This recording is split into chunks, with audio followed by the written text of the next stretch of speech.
Hey guys, and welcome back to my YouTube channel. For those of you who are new here, my name is Kaylee June and I'm a beauty and fashion photographer based in Sydney, Australia. And in this video today, we're going to talk about some of the things that you should do when you're booking a photography client. Now, I know for a lot of you, this part of the process in terms of running your own photography business and having to do this kind of admin side of things is not everyone's favorite thing to do. And at times I will admit that it's not even my favorite thing to do, but it definitely is essential to earning an income, to booking clients, and we all kind of have to go through this emailing back and forth process usually. So most of the time I feel that there is an important range of things that you need to ask a client or you need to clarify really right from the start.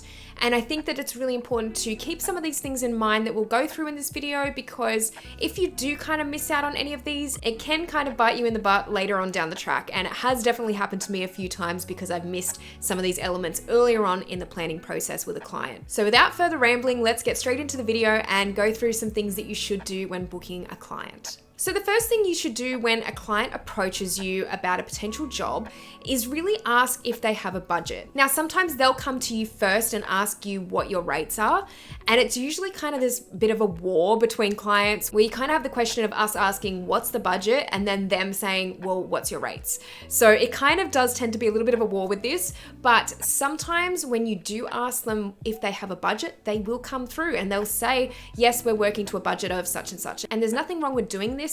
There is nothing wrong with asking your client if they have a budget, because then you know at least what to work with, whether you need to kind of negotiate with them. It really is a completely fine thing to ask and really sets you up better for, I guess, providing your rates in the end. The next thing you should do, and I do want to clarify before I go any further in this video, that this is really geared towards commercial photographers, not so much wedding photographers, portrait photographers, that kind of thing, or that kind of genre.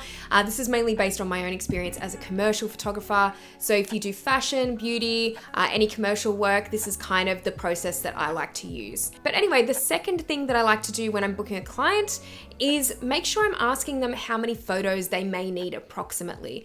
And sometimes you will go into asking this question and you may not be able to get an answer from your client. They may be very unsure. They might not even be able to give you a ballpark figure, which does become a little bit difficult. But I think it's really important that you at least ask the question up front to see whether they know an approximate figure. And this is going to really help you out again with sending through your rates to them and actually breaking it down photo by photo. It'll help with retouching rates as well if you're doing that. It will just make things a lot more simple in that aspect. But then also you really do know what you're up for after the photo shoot and how much time you're going to be spending on each image approximately. Obviously, you're not really going to know until you have the final images, and if you're a beauty photographer, things can vary in terms of retouching times, but it is good to know, especially if you're going to be on a short time frame of producing these images and having a very quick turnaround. It's important to know how many images you're going to be up for. And a lot of the time in commercial photography, you will kind of get a ballpark figure, especially if it's for a campaign. They'll roughly know how many images that they will need to be turned around, but sometimes you won't always get an answer for this, but it's definitely worth asking. And the third thing that you should do is be willing to negotiate on price. Now, I know that this can be a bit of a controversial topic, and for everyone, I would always suggest to charge what you're worth. I know it's a very cliche term, but it is very true. And I don't think you should ever settle for a much lesser amount to what you feel is just unacceptable for a particular job. But I think it's a very helpful thing to be willing to negotiate, especially if you're in the beginning stages of your career and you're trying to get jobs over the line. You don't want to have to go too far down with your pricing, but even working into a client's budget is definitely something you have to be willing to do. I've talked about rates before on my channel and setting your rates, and I've also mentioned that for me, I don't charge the same rates to every single client that I have. There's so many determining factors as to how much any given job will be, and I quite often have very large scale clients that are from big corporations, big companies that can afford potentially a lot more, that will have a lot more marketing resources when the images are released. And then you have the smaller companies that are startups that may only have 2 or 3 people working in them or less. So you really have to have that kind of negotiation mindset when you're going into working with brands. You will be working with smaller brands potentially and then larger brands. So it really is good to make sure that you are willing to negotiate as well. Negotiating might also help you keep regular clients, especially especially if you kind of are able to do that on the first photo shoot with any particular client, you may actually realize that they start booking you further down the track, and it might be consistent work. So you don't really want to miss out on that. You really want to have that chance by using negotiation too. The fourth thing you should do when booking a client is really ensure that your photography style, your photography genre aligns with the potential client that you're booking. This is something I have not done before, and quite often I have said yes to jobs that just have not aligned with my photography style or genre whatsoever. And it's really hard for me to always blame the client in this particular instance, because you have to remember that quite often your clients will not be in the photography realm. They may not have anything to do with photography, and this might be their first time setting up a photo shoot ever for their brand. And they might just be kind of going around to any photographer that they hear of or see online. And they don't always realize that you are specializing potentially in a certain genre or a particular style of photography, and they might just be wanting any photographer to kind of come along and take photos of their brand. So it's really important to make sure that your style aligns with what they're asking for, because if you get in this routine of saying yes to every job that comes your way, and quite often this will pop up, this problem of your style not aligning with a brand, you'll find that you may have very unhappy clients at the end of it all, and you're not really giving them what they need, but you're also not getting anything for yourself. You're really not gaining anything out of it other than money.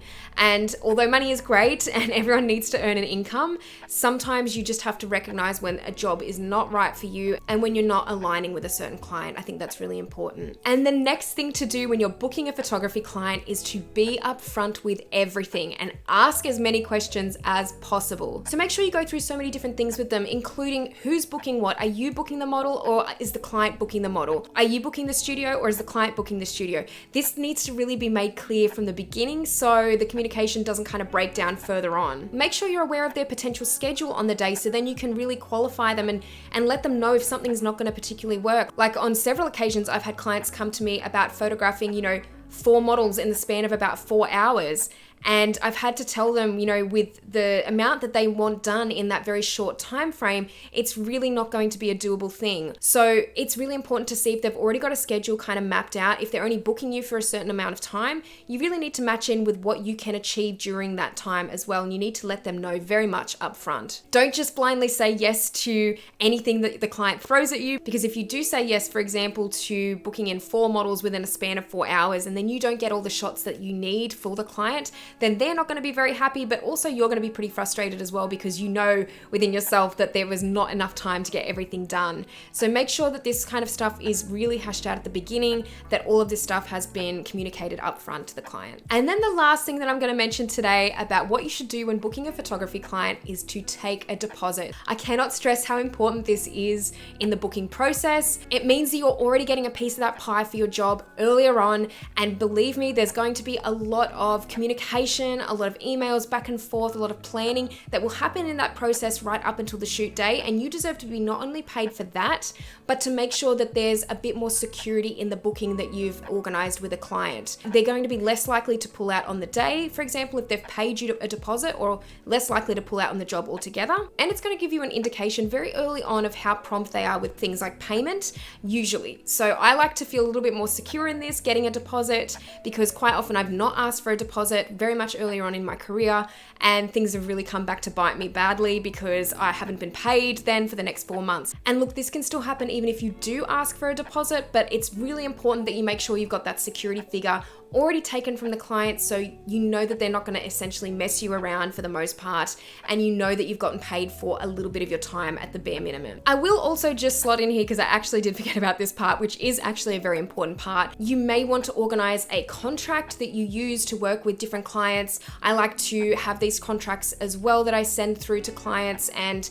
I might have to reword some of them depending on who the client is and what the shoot is for, but I like to have that and make sure that the usage terms are in there, making sure that the turnaround times are effectively communicated in this contract, and just making sure that I'm covering myself on the day, making sure that I'm covering myself afterwards, and overall you're really just covering yourself with contracts. It really doesn't need to be said, and it's very much an important thing that you should also send through to the client at the time of booking, along with taking a deposit. Okay guys, well I really hope you enjoyed this video on some essential things that you should do when booking a photography client. Please let me know what your essential things are down in the comments section below, because I'd love to hear them. them. If you like this video, please give it a thumbs up. And if you haven't subscribed to my channel already, make sure that you do, because I'll be posting a lot more content in future. Thank you guys so much for watching this video, and I will see you in the next one. Bye.